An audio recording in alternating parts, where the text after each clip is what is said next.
Hey guys, welcome back for another episode of Not the Girl Next Door. I am your host, Meg Reynolds, and I want to preface this episode by saying this is not this is not the episode that I had planned for this week. But obviously, if you don't live under a rock, you will have seen there's a lot happening in the world, in this country right now, probably in your own lives. I know a lot has been happening in my own personal life. And I made a promise to you guys with this podcast that, again, I would always be honest and vulnerable about where I stand. I'm never going to fake how I'm feeling. And right now I'm feeling really mentally drained and exhausted. If you listened to the season finale, you'd know how much last year was for me. And it's kind of, I had a point where I was getting over the hump and now I'm right back underneath it. So we'll get to all that stuff in a minute, but I want to start this episode by playing you what I think is going to be the theme song of my life for the next 4 years. We have some huge breaking news right now. We have some big news right now. We have some terrible breaking news coming. We have some really big news tonight. And we have another terrible breaking news up. We have some scary news. We have some big news right now, but we have a devastating update regarding. We have some horrible news right now coming. We have some major breaking news right. If you don't know who that is a news creator by the name of Aaron Parnas. He's been covering a lot of major events that are happening recently in the country that are not making mainstream media, And with everything happening in this country right now, look, if you're listening to this podcast and it is any surprise where I stand on these issues, and you clearly have not been listening close enough. I have been very outspoken of my beliefs, especially regarding women's health, women's reproductive rights. And so if you are at all surprised about the things I'm about to say, you can tune out. I'm not putting this episode out in order to try and change anybody's mind or try and tell people how they should and should not think. I don't think it is my job to police other people's morals. I don't think it is my job to police other people's ethics. All I want to do is spread awareness, and if I change some minds in the process, great. I know me saying all of these things that I'm about to say on my silly little podcast is not going to change the world. It's not going to solve all these issues overnight. But what I do know is that I can't sit and complain about the things that bother me if I'm not doing my part in some regard to try and help the situation.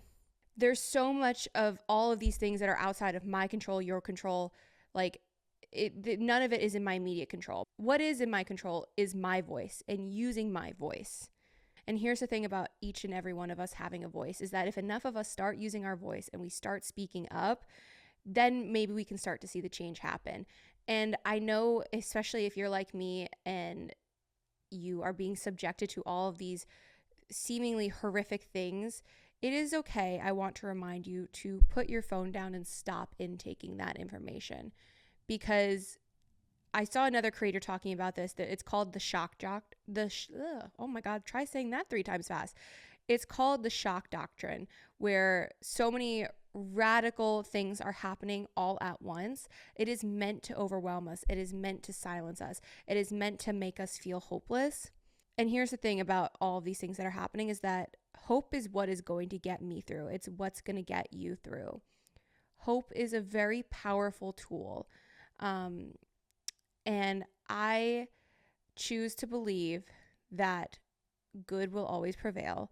I choose to believe that even if the people who voted for these things, I choose to believe that they will hopefully, if they are good people, see what's happening. And I choose to believe that in the end, things are going to be okay. It doesn't mean they may not get worse for a while, but in the end, things will be okay. The thing is, I will say, is it's the emboldening of those really radical right-wing beliefs that is what's scary. Obviously, people didn't, there's a lot of people who are the common sense middle who may have still voted for Donald Trump.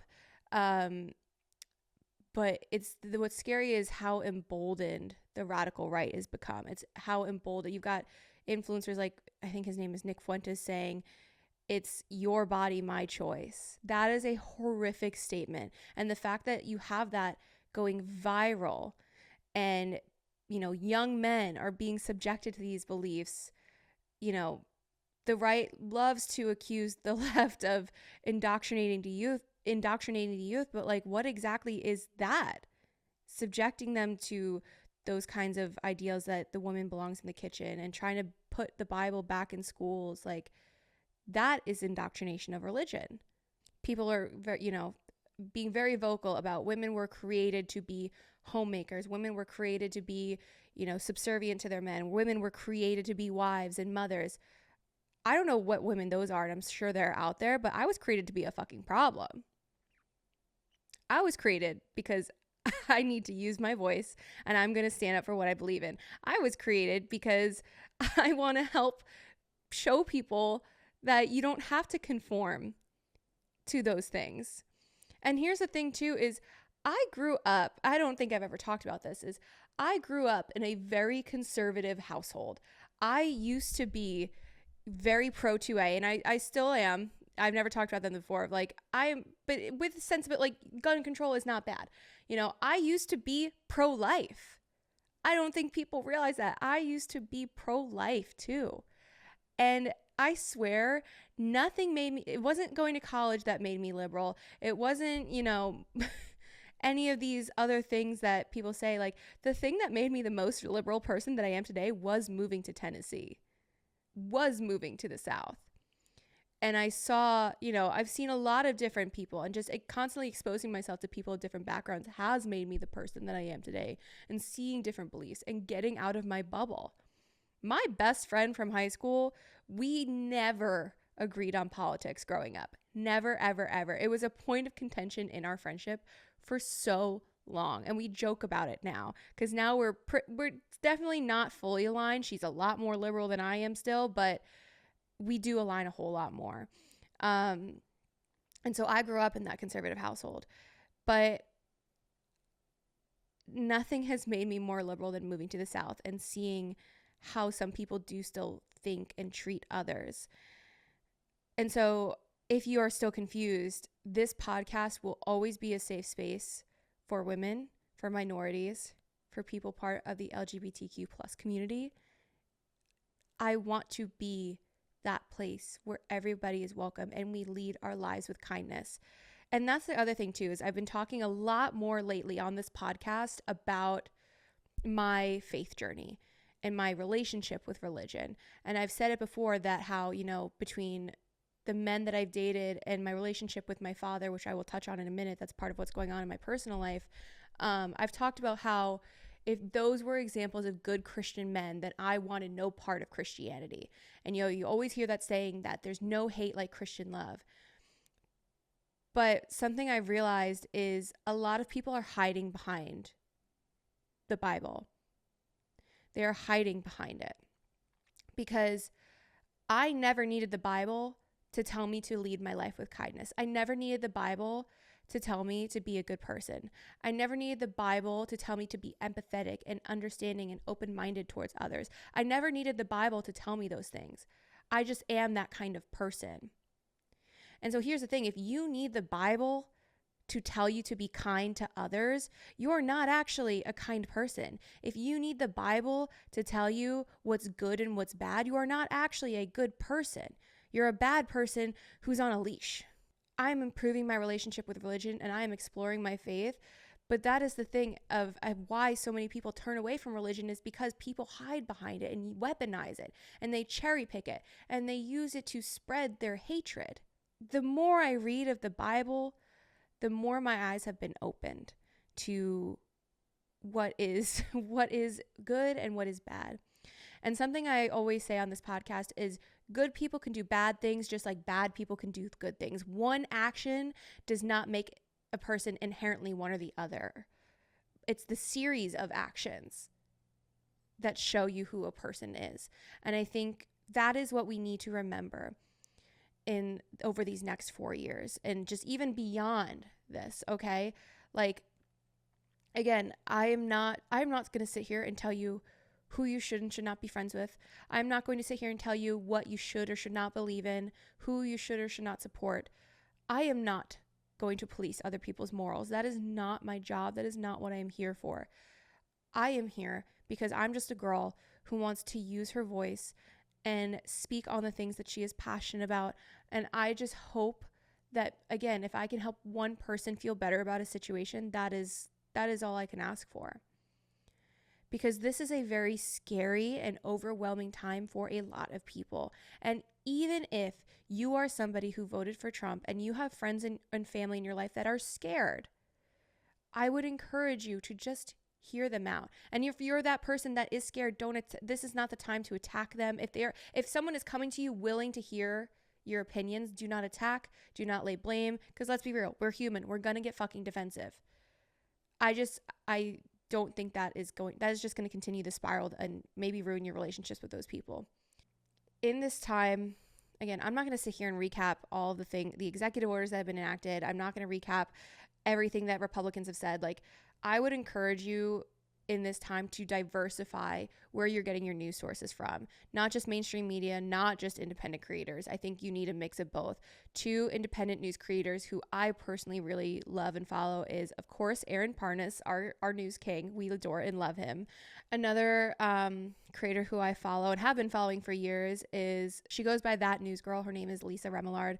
She is an award-winning journalist, and she, is now acting as an independent journalist. And those two creators, there's plenty of others, but those are two creators that really stand out to me in their space. And, obviously in this time too, another creator who, he's not a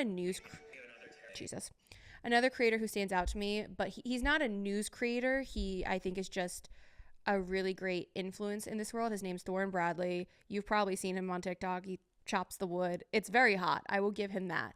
But I think he is a great source, especially for young men to follow, because he shows you how you can still be a very hyper masculine man, but not an asshole. You don't, just because you're hyper masculine does not mean you get to be an asshole or should be an asshole. But he has actively been using his voice, and I really want to applaud him for that. And it's nice. It gives me hope that there are still men like they're out that. Did I just say anything that made sense? That there are still men out there like that. I have no idea what I just said. My brain has been short-circuiting so badly lately. The brain fog has been so bad, partially because I think I'm exhausted and I'm overstressed. But I also think my PCOS has been flaring up really badly lately because of all those things. So yeah, we're working on that. That's part of my updates in my life. Seriously, guys, I treat this podcast like it's my living diary, and in 10 years, it's going to be really weird to look back on all these things and be like, oh, girl, you were struggling. I don't know if you can see it in my eyes. I'm dead inside. Just kidding. I'm going to send this to my therapist. Don't worry. I will send this episode to my therapist. Speaking of which, I did start going back to therapy for many, many reasons. Obviously, the events of last year kind of made me realize how overwhelmed and burnt out I was again. I feel like I'm telling the same 5 stories, but there was a lot of change last year. And you guys know that, I know that, and I thought I had a really good handle on it, and I did for the most part. But at the end of the day, it still was an incredibly overwhelming time. And there is no shame in going back to therapy. You're not a failure if you find yourself needing it again. Life changes, seasons change. That is what therapy is for, to help guide you through every new challenge. And I think, again, I handled everything as best as I could. And 3 years ago, I would have not been able to handle those things. But I'm at a point now where I needed to go back to therapy. And so I did. And a lot of what came up gave me a lot to think about, in terms of how I view life. I was going to wait a month to go back, but I may go back sooner because of some things that have occurred with my dad. I'm now at the point where I know I will probably have to go no contact.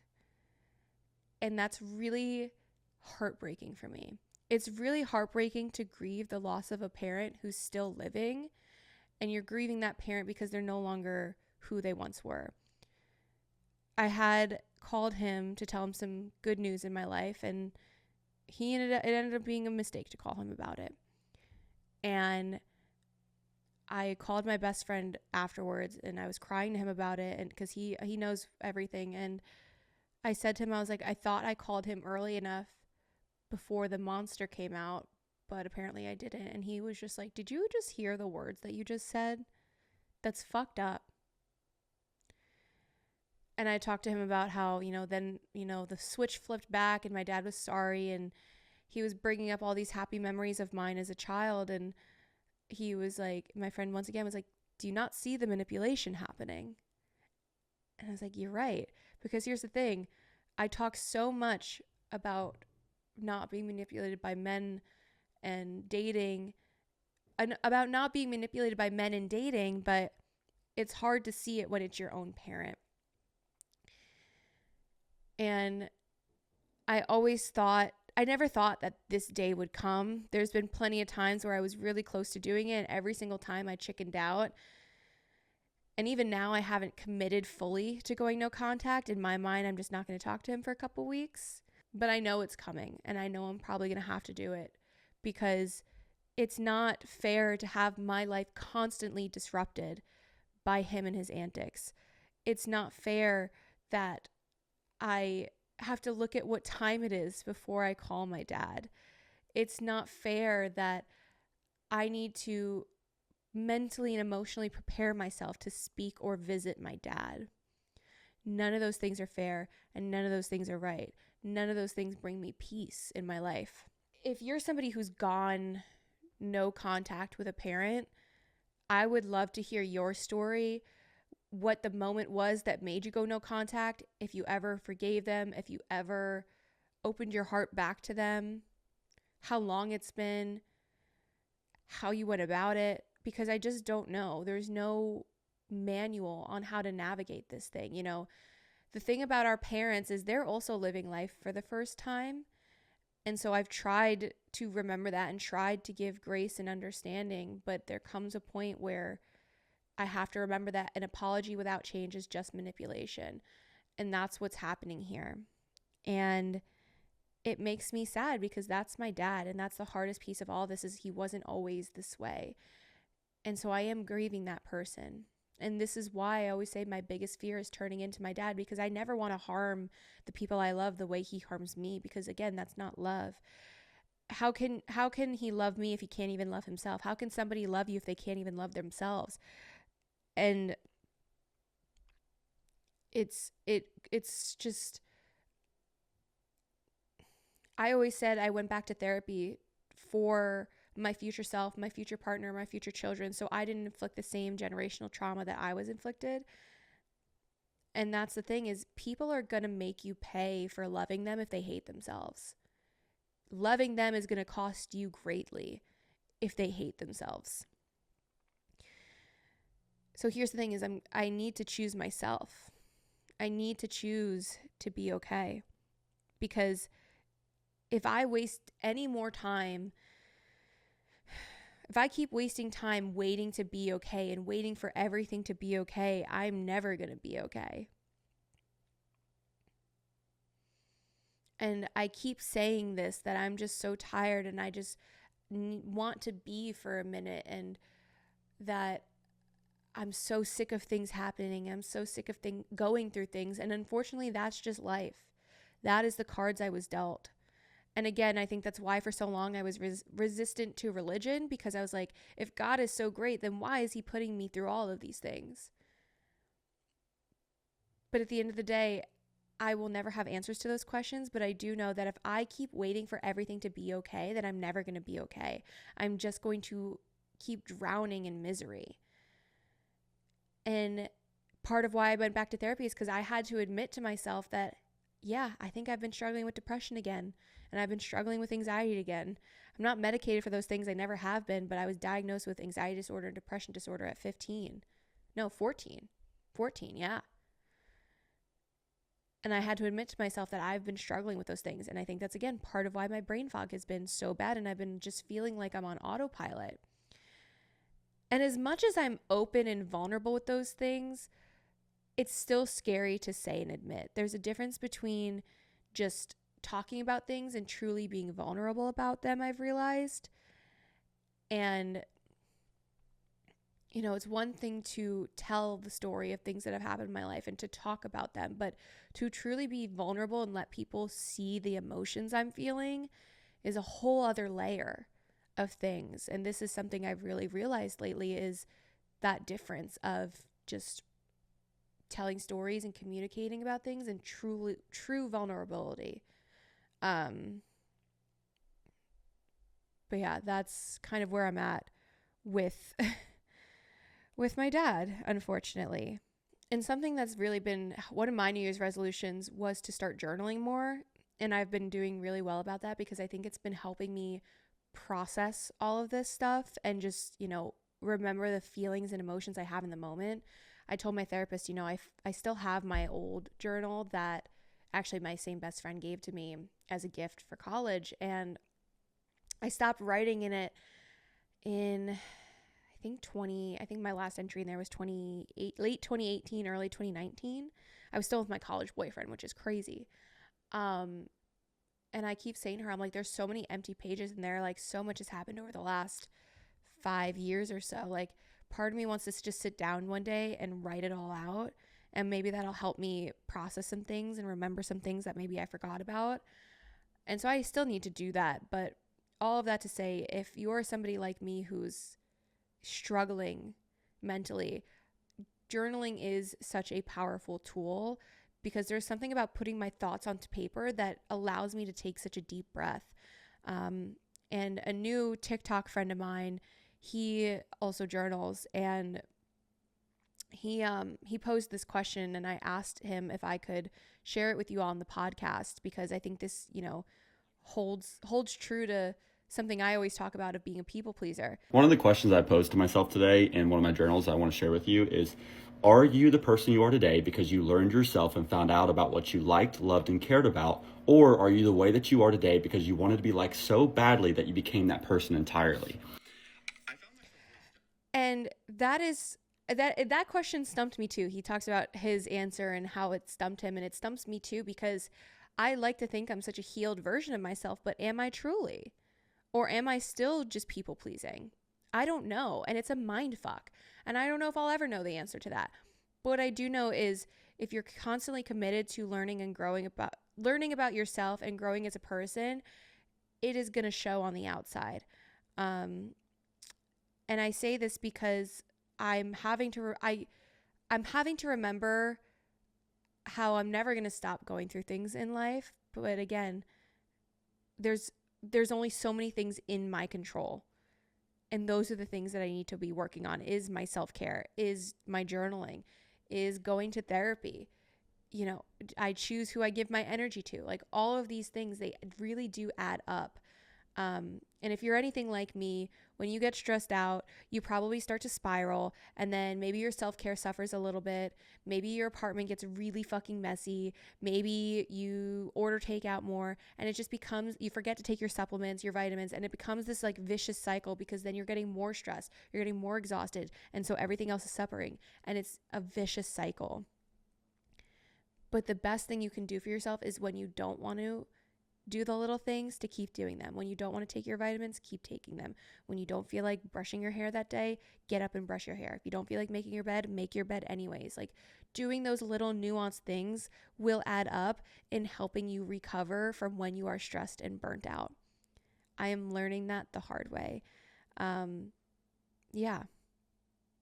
That is, again, this is not the episode I had planned today. There's just so much on my mind and heart that I feel like I just need to like word vomit it out. And I don't even know if this episode is making sense, but we're going with it because, yeah, this is authentic to me. I know I said I wasn't going to touch on every single individual thing that's happening in this country right now, but before I move on to a little bit more fun and lighthearted conversation, I do just want to talk about several things that are happening specifically with women's health and women's reproductive rights. First things first, I think it is really, really important to know that about a resolution that was introduced into the House of Representatives, Resolution 7, and this is a direct quote from the resolution. Whereas healthcare for women should also address the needs of men, families, and communities as they relate to women's healthcare. Why are we actively in the government talking about a women's body gearing towards men? They're saying the quiet part out loud now. And if that line doesn't scare you, I don't know what will. Like, again, you don't see men's healthcare being geared towards women and how they can be a better partner. Studies have actually shown that how fit and healthy a man is directly impacts his partner's pregnancy and the experiences that she has with it. So why are we not policing men and their bodies to give us healthier babies and healthier pregnancies? I don't know. Why are we only policing the women's bodies? And I have this question. A lot of people have this question. And so a Mississippi lawmaker was petty as hell and decided to introduce a piece of legislation that is never going to pass. We all know this, but like, it's fucking petty as hell. And shout out to this lawmaker, Senator Bradford Blackman. He's a Democrat in Mississippi, introduced the Contraception Begins at Erection Act. This is a direct quote: for a person to discharge genetic material without the intent to fertilize an embryo. It includes exceptions for sperm donation and using contraception to prevent fertilization. The bill would impose fines of $1,000 for the first offense, $5,000 for a second offense, and $10,000 for subsequent offenses. Of course, this is never going to pass, but this is just a great way to call out the hypocrisy of all these abortion bans that are happening currently right now. It's actually wild. And the thing about the abortion bans is maternal mortality is highest in states with these kinds of really restrictive abortion bans. And the sad thing is that states now, like Texas, are not reporting maternal deaths after 2020, when all these restrictive abortion bans went into place. We don't have true and accurate data. I would assume that the statistics are much higher than this. The Commonwealth Fund is a research foundation. They found from 2018 to 2020 that the maternal death rate increased twice as fast in states that have abortion restrictions. The study found that death rates from any cause among women of reproductive age 15 to 44 were 34% higher in abortion restriction states than in abortion access states. Also, fetal or infant death in the first week of life was a 15% higher rate in states with these abortion restrictions. Like, this is the thing. I will say this until I have no more voice, and I know people won't listen to me, but abortion is health care. It's health care. If you have an ectopic pregnancy, if you're having a miscarriage, if your child has fetal anomalies that are not, sufficient for life, those are all abortions. And what I will say is, you can absolutely be pro-life for yourself, but recognize it's not your place to input that on others. And that is what being pro-choice is all about. I don't know if I personally would ever have an abortion. I don't know, unless I was put in that situation. But what I do know is it's not my place to tell other women what they can and cannot do with their bodies.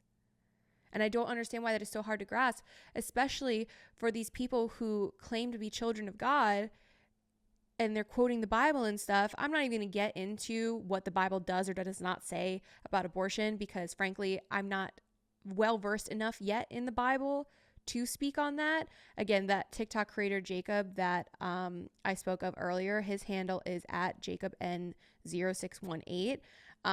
He actually studied religion, so I'm sure he could talk on this a lot better than I can. But what I do know is that if you are somebody who claims to be a constitutionalist and then you quote the Bible in your politics, you are not actually a constitutionalist, because what is the first thing we learn about the Constitution?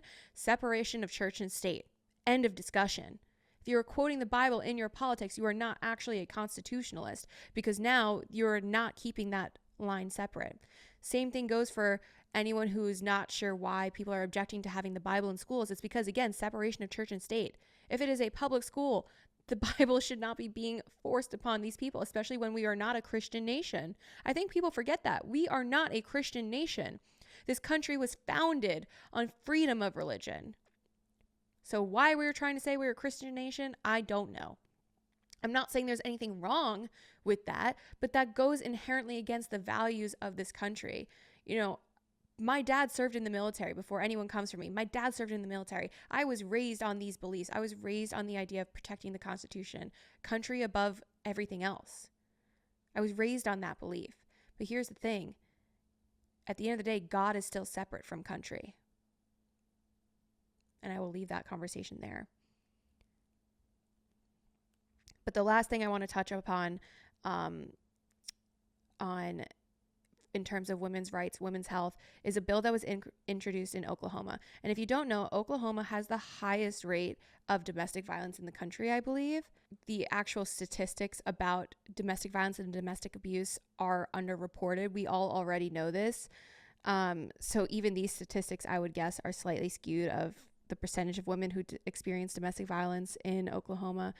But anyways, that's not the point of what I'm saying. But a bill was introduced in the Oklahoma Senate, SB 829, prohibits no-fault divorce. And if you don't know what no-fault divorce is, it basically means that you can leave the marriage due to incompatibility. Simply, we're not getting along anymore, to put it in like very simple terms.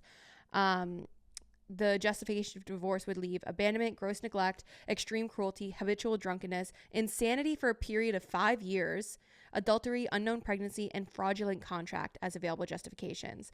The person that introduced this, the quote is, marriage vows were binding until 50 years into the sexual revolution when the no-fault divorce scheme was first brought to America. The results for children and society as a whole could not be worse. A society that teaches and allows a marriage covenant to be less important and binding than a business contract will reap the fruit of social upheaval, unfettered dishonesty, crime, violence towards women, war on men, and expendability of children. To devalue marriage is to devalue the family, to devalue marriage is to devalue the family, is to undermine the foundation of a thriving society. This bill promotes a high view of marriage by making it a meaningful and binding contract, while also protecting people's right to get away from an abusive spouse.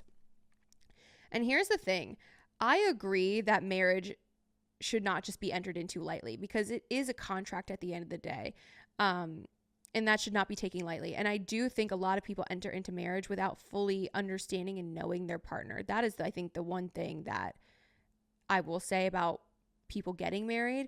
But at the end of the day, you do not know who somebody like is going to turn into. Prime example, I think, is my parents. My mom had no idea the person my dad would turn into.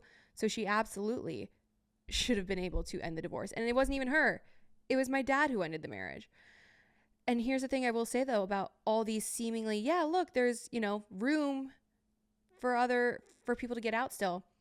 You have to prove that in a court of law. You have to prove in a court of law that your partner is a drunk. You have to prove in a court of law that you're being neglected or that you're going insane, which for 5 years to have to be going insane to be able to get out of your marriage, where to make it make sense? You have to prove all of these things beyond a shadow of a doubt in a court of law. And the thing we know about domestic violence and abuse is it often goes unreported because people are scared for their lives. It is so much easier said than done to be like, well, yeah, why didn't you call the cops? It's not always that simple. So sure, while this bill may sound like it's leaving room, no, it is actually not. It is going to make it incredibly hard for domestic violence victims to get away from their abusive partners. I just don't understand where the logic is here half the time. And again, you can go look all these bills up. You can look everything I have said up. I will even, if you guys would like, I will even link all of my sources in this week's episode in the comments. I will also link some other resources for abortion care, women's reproductive care, domestic violence shelters, all of that I will link in this episode because I think it's so, so important to have these resources, especially in a time where it seems as though, people are being silenced. Like prime example, I didn't know about protests happening in other countries until I had to go searching for that. People are protesting on our behalf. And this is what gives me hope about these next 4 years is that in the age of social media, people are not helpless anymore. We're not helpless to just only getting our news from one source. We have the ability to go seeking out these answers. And that's what gives me hope is that so much of our generation is looking with eyes open. We're not just blindly believing what we are being told. We're actively seeking answers. We are actively showing up for each other and trying to help each other. And that's what gives me hope for the future. And I hope it does give you hope as well. But I just want you to remember, it's okay to stop looking at the news. It's okay.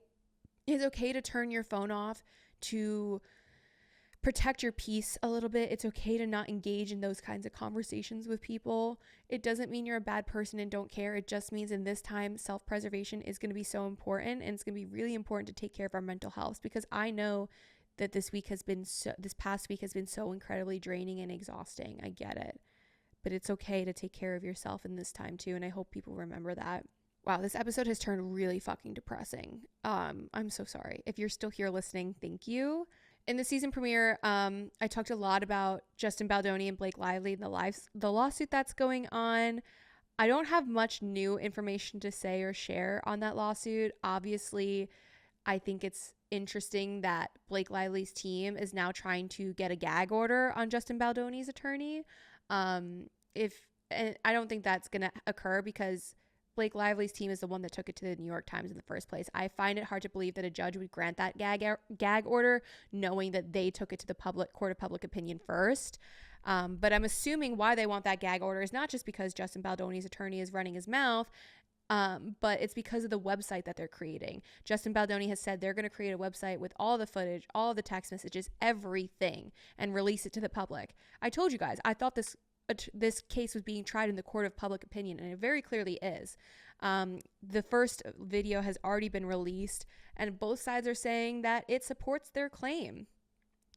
I think it's really interesting because an intimacy coordinator recently did an interview kind of evaluating that footage, and she was team Blake Lively, saying that it's very clear of Blake's discomfort.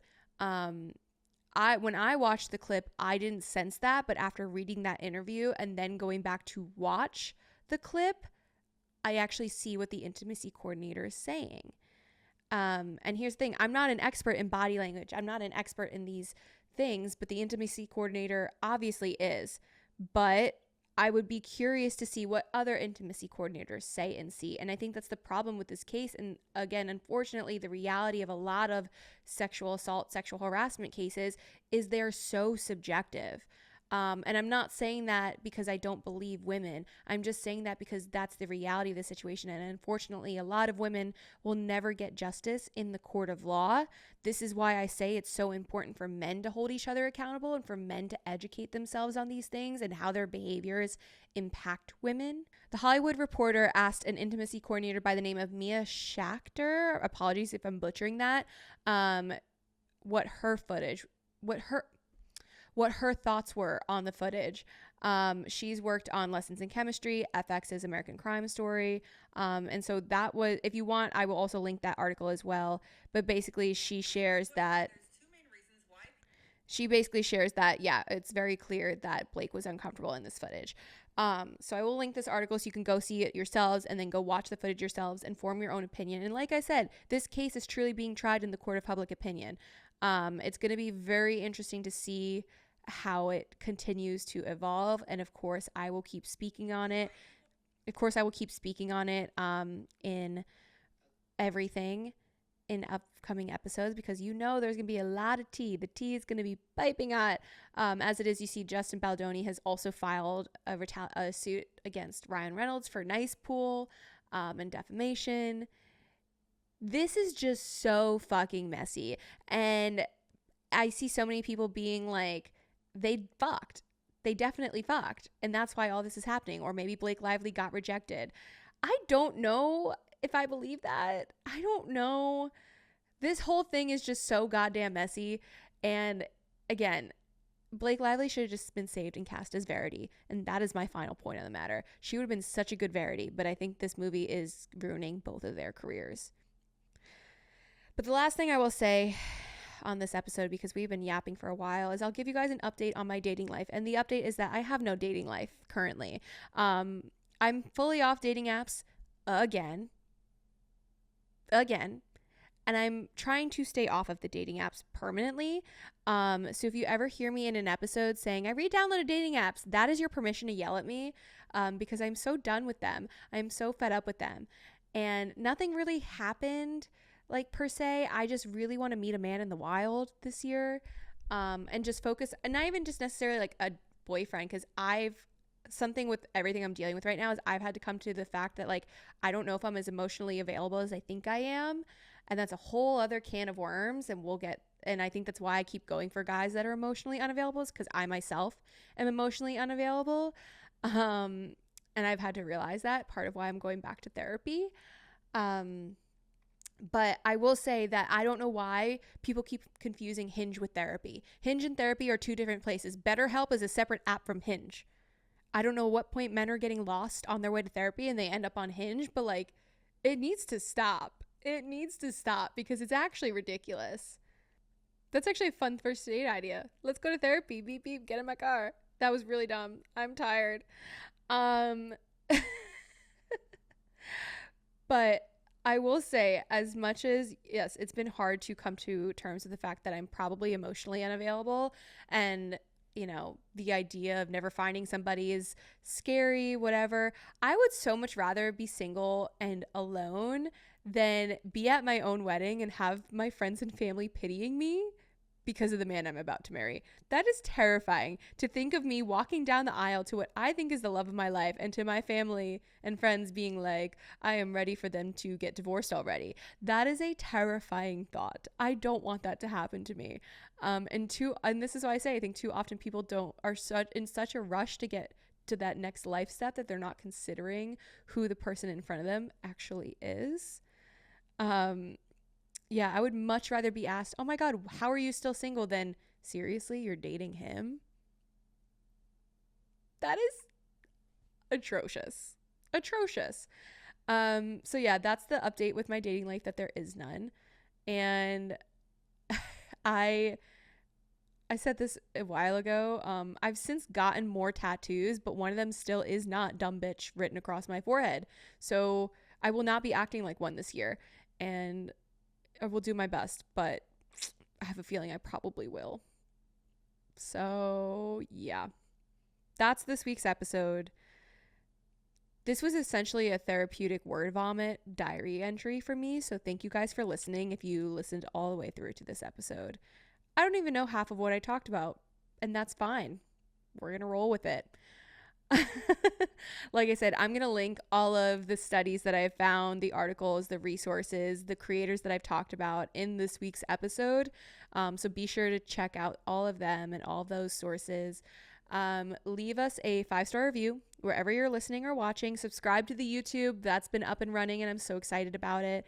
Thank you if you've already subscribed. Also, make sure you're following the podcast Instagram at Not the Girl Next Door Podcast, or my TikTok, which is Meg Reynolds 21. All of that stuff is linked on the bios of everything, so you can find all of those cross links there. But yeah, that's all for this week. I will be back next week with another episode. So bye for now.